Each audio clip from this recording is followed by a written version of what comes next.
You got to do some serious measuring here now. We've started the process here. This is going to come way down until it meets here. Wow, that's a lot. But the back one is the interesting one because I've got the back dash thing of the Cadillac still in place, as well as the one for in the 49. And the reason is I'm hoping to use the Cadillac one because then the back seat will just bolt right in, everything will fit. But I think the 49's a little short. But then the other thing with the 49 is you got to think about how we're going to get this trunk to work. The hinges for the trunk are fastened underneath the back dash. So that means if I use this one, I'll have to take those off and put them onto there. You know what? That'd probably work.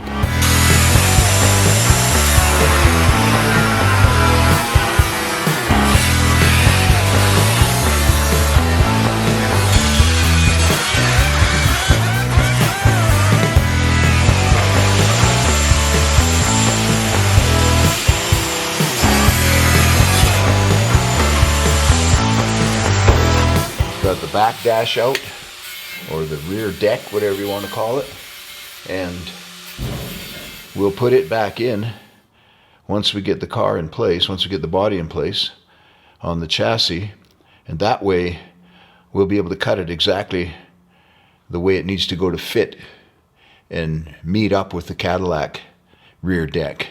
And hopefully the trunk hinges will work and the seat bolts from the Cadillac will work.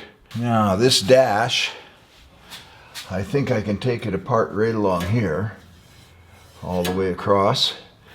Just drill out the spot welds and take the bottom off and leave the top there. If I can leave the top there, that will be really helpful in maintaining. It's like the survey post, you know, when you're surveying land, you've got a corner post that you measure everything to. And I think this is going to be helpful, having this thing stay the same. I'll take all this stuff off first, and then we'll drill these out down the sides, cross all the way across there, and yeah, that should work. So the other part here that's really kind of a big challenge right now is this fender deal. So I've got to keep the front part of the Cadillac fenders on because the struts are mounted to the body part there, and then the back really doesn't have much here, so I've got the back parts of the Chevy fender left on, and hopefully I'll find the place where they meet here so that I can cut both of these to line up. They'll come down. What are the chances that I would be so accurate as to be able to make those two cuts, drop the body, and then weld them together? Well, we'll see. Yeah, oh boy, lots to go.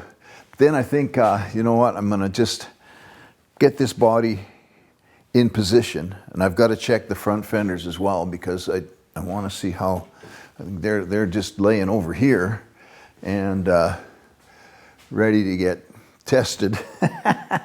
So I promised you I would show you some of the tools that you can build to make life easier for yourself, especially when you've got a lot of work that you have to do without help.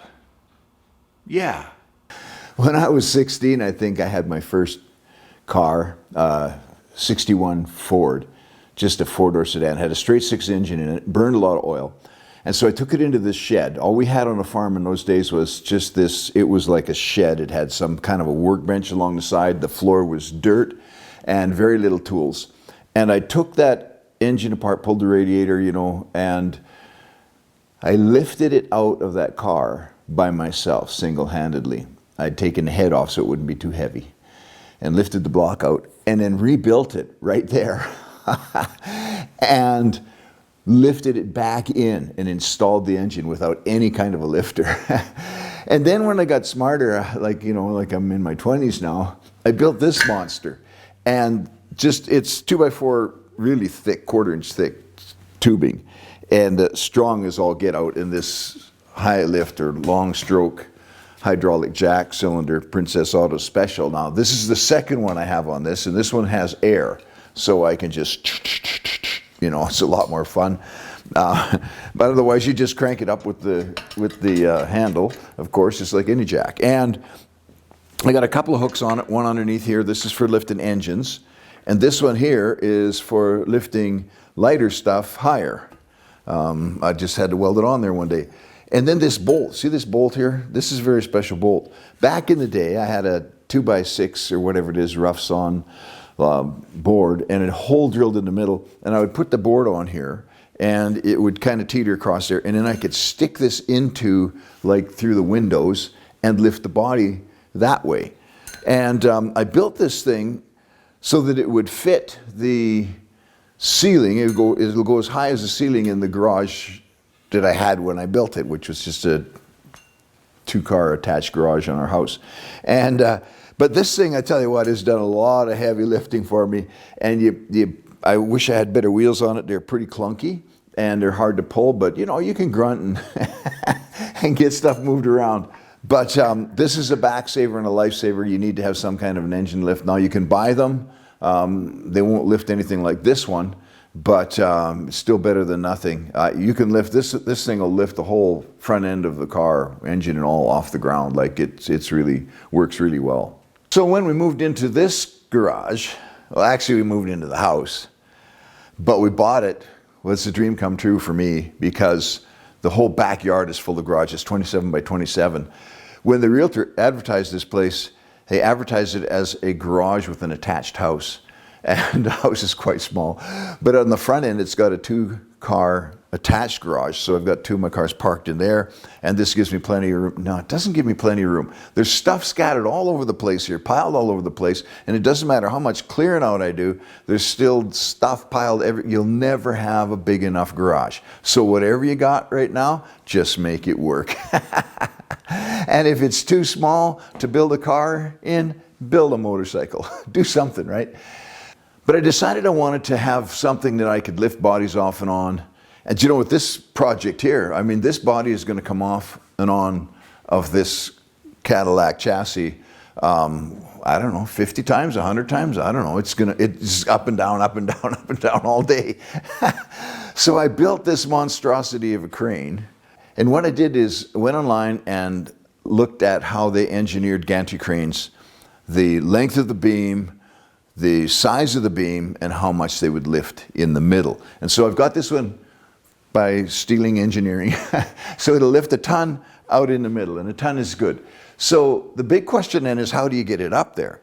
It weighs 800 pounds. I built it on the floor here on sawhorses, and then I just told everybody to stay away, and I lifted it up by myself. A little bit at a time, right? How to do it kitty corner, right? Because it goes from one side to the other. So the first thing to do was to put these uprights in place. And I know that there's solid pillars in those walls because of the design of the building, the way it's constructed with the sloped roof. And so lots of lag bolts and just screwed in both of those uprights. Al, what do you want for breakfast? Hey Google, broadcast, I'm just gonna have a bowl of cereal. So you put the uprights up first so that you got something to lift to, something to pull to. Okay. Now if you were gonna get some help over to do this, you would need probably 10 guys that were 11 feet tall, something like that, because this weighs 800 pounds. And I'm not even 6 feet tall, and I don't weigh anywhere near 800 pounds. But little by little, come along, jack all, hydraulic jacks, whatever you have, you know, just little by little, and built little, whatever it is, sliders out of 2x4s to slide it on when I got above the shelves, and that kind of, and just jiggled it up there until I got it in place, and then welded it up there. And I tell you what, it is such a blessing to have, because it just lifts, like I say, up and down, up and down. How many times a day am I going to lift this car? And one more thing about that. The reason that a lot of guys don't want to work on stuff is because it's so stinking dirty. And I'm like wallowing in the dirt here. Very seldom am I standing here like this. I'm usually laying down underneath something and there's dirt falling off, your sparks going down your neck. You know, my shoes are full of holes from welding sparks and they get in your toes and you just grin and bear it because you're tough. But you know, you just got to set your heart and set your attitude that, you know, it doesn't matter how dirty this job is, I'm going to get it done. And the dirt isn't going to bother me, the discomfort isn't going to bother me. And so I'm going to stop and clean every once in a while, get the dirt moved out of the way as much as I can, and I'm going to keep going and keep proceeding in the whole deal. So in that sense, you feel like building these extra tools, cleaning up, sorting stuff out. I mean, I got to sort out these benches. I can't find anything anymore. Now you move something and everything else falls on the floor. You got to stop and do that. And you think, man, it just takes so much time. But that's the deal. It's low, it's dirty, and it takes forever. But one day, this garage door is going to open, and this cherry red 49 Chev is going to hit the streets and drive like a Cadillac.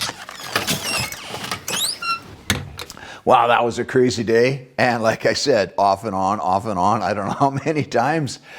Down low she is now. And talk about dirty. Oh, my. Swept this floor I don't know how many times. My coveralls, I got to wash them every day. Well, my wife washes them every day. I even had to wash my face today. But I'm happy with the way this thing's coming together, and we'll have a little go over it and look at what we need to do next. I think I've got everything lined up, height's right, front to back is right, sideways is right, level is right. There's a lot of different things that could go wrong, especially with old metal. Man, I tell you what, you think you got it, you know, even on both sides, but then it's actually crooked and bent and warped. But there's not much left of this 49 body. I've cut so much out of it that it's hardly hanging together anymore.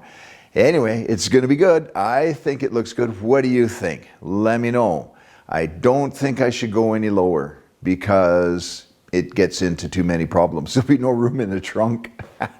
So come back and join me on the next episode. Actually, we're going to go to Saskatchewan and get parts for the cars. It's actually a retro episode. It happened a couple of years ago. You're going to enjoy it.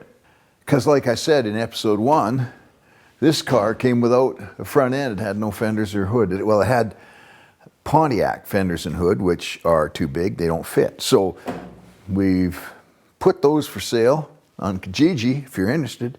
And then we went to Saskatchewan and bought the parts car there, brought the stuff home.